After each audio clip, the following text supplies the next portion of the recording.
안녕하세요. 오늘은 우찌무라 간조의 구한록을 나눔을 가지려고 해요. 그러니까 요즘에 진짜 이제 복음이 많이 변질되고 왜곡되고 그런데 이게 이제 전통적으로 복음을 전하는 방법은 다 같지 않을까 하는 생각이 들어요. 구한록 우찌무라 간조의 구안록 이렇게 되어 있는데 이것은 이제 평안을 구하는 기록이라는 거죠. 평안을 구했던 기록. 그래서 이제 이것을 이제 오늘부터 나눔을 가지려고 합니다. 나는 죄라는 이 엄청난 문제를 누군가에게 의지해 해결할 수 있는 것이 아님을 알았다.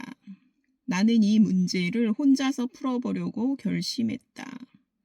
사람은 죄로부터 벗어날 수 있을까?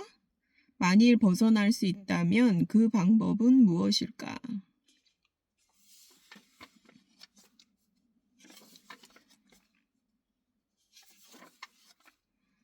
이렇게 이제 비탄, 산다는 것. 인간은 죄를 지어서는 안 되지만 죄를 짓는다. 정결해야 할 의무와 능력이 있음에도 그렇게 살지 못한다. 천사가 될 자격을 가지고 있으나 때론 금수의 자리까지 추락하고 만다. 올라가면 천상의 사람으로 내려가면 지옥의 악기로도 살 수 있다. 무한한 영광과 무한한 타락, 그 어떤 경지에도 이룰 수 있다. 인간은 그가 사는 지구처럼 최고와 최저라는 양극점 사이에 존재한다. 내려가기는 쉬워도 올라가기는 어렵다. 내려가려면 양심의 가책을 받고 올라가려면 육체의 욕정이 방해한다. 내가 원하는 것은 하지 아니하고 오히려 혐오하는 것을 행한다. 이러한 두 개의 나로 이루어진 나는 나와 또 다른 내가 끊임없이 싸운다. 참으로 인간의 일생은 싸움의 일생이다. 존 버녀는 가끔 개나 고양이의 신세를 몹시 부러워했다.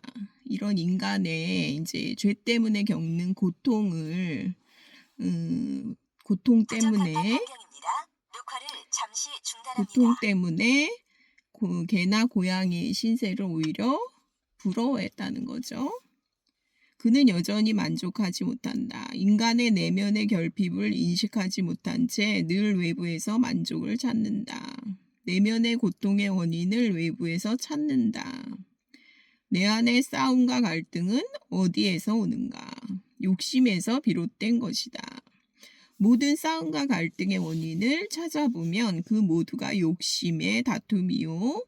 자신의 불만을 타인에게 전가한 것이 아닌가. 이 세상의 불만은 하나님을 찾는 소리 없는 외침이다. 우리는 하나님을 만날 때 비로소 안식을 얻을 수 있다. 무엇보다 가장 좋은 것은 하나님이 우리와 함께 하시는 것이다. 마음의 분리, 밝음과 어둠. 내가 처음 기독교를 접했을 때 그 도덕이 고결하고 위험 있음에 감복했다. 이로 인해 나의 불결함과 불완전함을 깨닫게 되었다.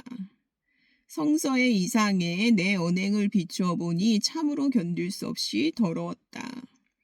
진흙탕에서 나뒹굴고 있는 나를 발견한 것이다. 고의로 남을 속이면서도 내가 죄인인 줄 몰랐고 거짓말을 하고도 조금도 개의치 않았다. 남의 실수를 기뻐했고 다른 사람을 짓밟고서라도 성공하기를 원했다. 높은 명성과 부를 쌓는 데 삶의 목적을 두었고 애국한다고 호언장담하면서 내 야망을 채우기 급급했으며 다른 사람의 냉혹함과 비굴함을 질책하면서도 그들이 손해보길 원했고 성인군자처럼 보이고 싶어 했으나 실제의 삶은 비열했다. 내 삶의 목표는 비루했고 내 사상은 천박했다. 그러면서 이제 고통을 하고 있는 인간이 이상은 최고의 생명을 바라지만 실제는 되지 않는 그런 인간의 그런 상황 속에서 고통하는 모습이 나타나 있죠. 이제 그러다가 이제 기독교를 받아들이게 됐어요. 이제 내가 기독교 신자라는 증거는 냉랭한 상태로 일요일에 교회 나가는 것과 억지로 아침 저녁으로 머리 숙여 의미도 없는 기도를 중얼거리는 것에 불과했다. 그러나 죄의 문제는 해결되지 않았죠. 나의 불완전함과 우매함은 내가 내 입을 통제하지 못하는 데서 명확히 드러난다. 하늘이 사람을 심판할 때는 죄의 결과가 아니라 그 결과를 낳은 동기를 본다. 하나님 보시기에는 의지적으로 했는가 안 했는가는 그리 중요하지 않다. 증오하는 마음이 표출되어 살인을 하고 안 하고는 교육이나 환경 또는 유전적 성향 등에 따라 달라질 수 있다. 그러니까 마음 중심이 중요하다는 거를 우찌무라 간조도 알고 있죠. 이 마음이 이미 부패하고 썩었다는 거를 이제 우찌무라 간조도 말하고 있죠. 중심. 그래서 이 중심을 바꿔주셔야 한다는 거를 이제 계속 얘기하고 있어요. 내게 증오심이 있는 한 나에게는 살인죄를 범할 위험이 있다. 형제를 미워하는 자마다 살인하는 자다. 여인을 보고 음욕을 품는 사람은 누구나 이미 마음으로 그 여인과 간음한 것이다. 인간은 다른 사람의 중병을 보며 자기는 그런 병이 없다고 믿고 싶어 한다. 그러나 세상에서 풍기문란을 적발하는 데 가장 열심인 사람은 대개 그 자신이 패덕한 사람이다. 그래서 이제 하나님을 섬기고 아무리 그렇다고 해도 이제 그거를 이제 죄를 이제 충분히 느끼는 거죠. 우찌무라 간조는. 나는 위선자다, 살인자다, 간음한 자다, 도둑질한 자다. 이렇게 성설하는 전등으로 내 마음을 샅샅이 비춰보면 나는 하나님을 모독하는 자요, 사람을 속이는 자다. 차라리 성서의 말씀이 잘못된 것이라고 하라. 나는 그처럼 밝은 빛을 견딜 수가 없다. 죄를 죄라고 여기지 않았을 때는 죄를 지어도 크게 고통스럽지 않았다. 그러나 죄가 나쁘다는 것, 무서운 것임을 알고 죄의 죄됨을 안 후에는 죄를 범하면 말할 수 없이 괴로웠다. 이렇듯 죄의 특성은 우리에게 두려움을 주면서도 정작 우리로 하여금 그것을 피할 아무런 힘도 주지 않는 것이다. 우리는 죄를 범하면서 탄식하고, 탄식하면서 두려워하고, 두려워하면서 실망하고, 실망하면서 또 같은 죄를 짓는다. 죄가 얼마나 무서운지 알면서도 어쩌지 못하고 죄를 범한다. 이런 경험을 해보지 못한 매정한 교육자들은 연약한 신도의 죄를 질책함으로써 그들을 구원할 수 있다고 생각한다. 나 역시 이런 종교를 업으로 하는 엉터리 의사들 때문에 무서운 위험에 빠진 적이 한두 번이 아니다. 나를 죄짓게 하는 것은 내게 있는 죄만이 아니다. 나는 죄에 빠져 있는 이 세상에서 태어났고 아직 기독교를 모르는 나라에서 자라났다. 이런 내가 처한 사회와 환경이 나를 죄의 길로 인도한다. 거짓말을 하지 않으면 일을 할 수 없을 때가 있다. 이런 경우 거짓말을 하자니 양심의 가책이 있고 안 하자니 일이 돌아가지 않는다. 가서 교육자들에게 조언을 구하면 그까지 회사 그만두라고 쉽게 말한다. 교육자 사회의 한 사람이 되어 행실을 깨끗하게 하는 것은 식은 죽 먹기처럼 쉽다. 그러나 나의 천직이 학술이나 산업, 상업이라고 믿을 때 자신의 자리를 떠나기란 쉽지 않다. 죄 가운데 거하며 천직을 수행할 것인가 아니면 몸을 정결하게 하는 것만을 내 삶의 목표로 삼을 것인가? 비기독교적인 세상에 살면서 기독교적인 삶을 살려는 자의 고통과 눈물은 성서를 옆구리에 끼고 기도회나 강연회를 인도하거나 설교하며 그 일을 영원 전부터 정해진 천직이라 믿는 저 부러운 인사들은 상상조차 못할 것이다. 이렇게 이제 죄에서 고통하는 모습이 나타나 있죠. 그리고 이제 우리는 해야 할 일은 행하지 않고 도리어 해서는 안 될 일을 행한다. 기독교의 도덕은 악을 피하는 데 만족하지 말고 더 나아가 선을 행하라고 한다. 굉장히 적극적이잖아요. 기독교의 도덕은. 내가 싫어하는 것을 남에게 하지 말라가 아니라 남에게 대접받고 싶은 대로 남에게 하라. 이거예요. 우리는 물러나 자신을 지킬 뿐 아니라 한 걸음 더 나아가 남을 구해야 한다. 그냥 자기 자신이 해방되는 것만을 말하지 않아요.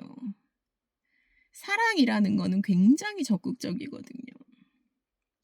근데 이제 그냥 뭐 해방이 됐다, 죽었다, 죽은 거는 아주 극도의 수동성이거든요. 그러니까 부활 생명이라는 것은 극도로 능동적인 거예요. 그래서 기독교 교리에 따르면 자기만을 구하려 애쓰는 자는 멸망에 이른다. 게으름은 죄 중에 죄다. 아무것도 하지 않는 것은 곧 악을 행하는 것이다.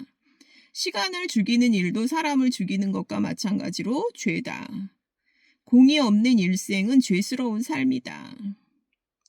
내 증오심 때문에 누군가를 죽음에 이르게 하는 일도 살인죄지만 영원한 멸망에 이르는 사람을 팔짱 끼고 수수방관하는 일 역시 살인죄라 할 수 있다. 하나님은 예언자 에스겔에게 다음처럼 말씀하셨다. 너 사람아, 내가 너를 이스라엘 족속의 파수꾼으로 세운다. 너는 나의 입에서 떨어지는 말을 듣고 나 대신 그들을 일깨워 주어야 한다. 너는 못되게 구는 자들을 죽는다는 나의 선언을 그대로 전하여 깨우쳐 주기만 하면 된다. 못되게 구는 자에게 그 그릇된 길을 떠나 살 길을 찾으라고 알려주어야 한다. 그렇지 않으면 그는 제 죄로 죽겠지만 너도 내 앞에서 그의 죽음에 대한 책임을 면하지 못할 것이다.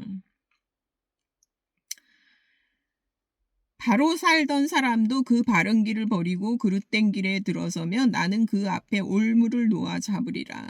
내가 깨우쳐 주지 않아서 그 때문에 바로 산 보람도 없이 그가 제 죄로 죽게 된다면 너는 내 앞에서 그의 죽음에 대한 책임을 면하지 못할 것이다. 그러나 내가 올바로 사는 사람에게 잘못에 빠지지 않도록 일깨워 주어서 그 때문에 그가 잘못에 빠지지 않게 된다면 그도 깨우침을 받아 살게 되고 너도 죽음을 면하게 될 것이다. 에스겔 3장 17절부터 21절인데요. 이렇게 사랑이라는 거는 굉장히 적극적이에요. 자기 자신만 생각하는 게 아니에요. 나는 나, 너는 너라는 비정한 세상의 정신을 기독교는 결코 용납하지 않는다. 하나님은 우리 손에서 악인의 피를 대속하기를 요구하신다. 형제가 죄를 범하면 우리가 죄를 범하는 것이 된다. 인류 연대 책임론은 기독교의 교리이자 오늘날 사회학의 결론이기도 하다. 당신은 당신의 책임을 다했는가? 아니면 지금 다하고 있는가? 나는 모릅니다. 제가 아우를 지키는 사람입니까? 창세기 4장 9절이라고 한 가인의 대답이 당신의 대답이 되지 않게 하라. 이게 이제 죄에 대해서 오찌무라 간조는 죄에 대해서 아주 명확하게 깨닫고 있는 거죠. 하나님은 심판하시는 하나님이지 용서하시는 하나님이 아니었다. 이제 본인이 생각하기에 나는 죄를 자책하며 삶의 기쁨을 완전히 잃고 말았다. 식욕을 잃었고 밤잠을 이루지 못했다. 이게 이제 저의 경우도 같아요. 이걸 그냥 참 사랑이니 뭐 해방이니 바로 이제 그리스도가 내 안에 계시니 이런 식으로 하면서 이게 속죄의 이 복음을 참 이렇게 흐리는 사람들이 있죠. 너무 안타까운 일이죠. 일할 기력이 없어 그저 공포에 떨면서 하루하루를 보냈다. 너무 괴로운 나머지 하루는 목사를 찾아갔다. 때마침 유명한 목사도 몇 명이 함께 있어서 부끄러움을 무릅쓰고 내 마음속 고통을 토로하며 그들에게 조언을 구했다. 그러나 놀랍게도 그들 중 누구 한 사람도 나를 돕지 못했다. 그들 모두 한결같이 자기들은 그런 경험이 없다고 했다. 그러면서 위선적이어서 그렇죠. 그러면서 조금도 나를 생각해 주지 않았다. 나는 마음속 번민을 고백한 일이 너무나 부끄러워. 나의 분별 없음을 탄식하며 실망해 집으로 돌아왔다. 철로 역정의 저자 존 버녀는 신앙 문제로 구름과 안개 속을 방황할 무렵 하루는 의심이 그치지 않아 근처 목사를 찾아가 마음속을 털어놓고 위로를 받으려 했다. 버녀는 제 마음에 악한 생각이 한없이 솟아나는 것은 제가 하나님께 버림받고 악마의 종이 되었다는 증거겠지요? 라고 물었다. 목사는 이 말을 듣고 탄식하며 아마도 그런 것 같소 라고 대답했다. 과민한 버녀는 실망에 실망이 더해져 거의 쓰러질 지경이 되었다고 한다. 여러 해가 지나 그가 그리스도 안에서 평안을 얻은 후 그의 벗에게 그 목사가 신학은 잘 알지 몰라도 악마에 대한 경험은 부족했다라고 말했다고 해요.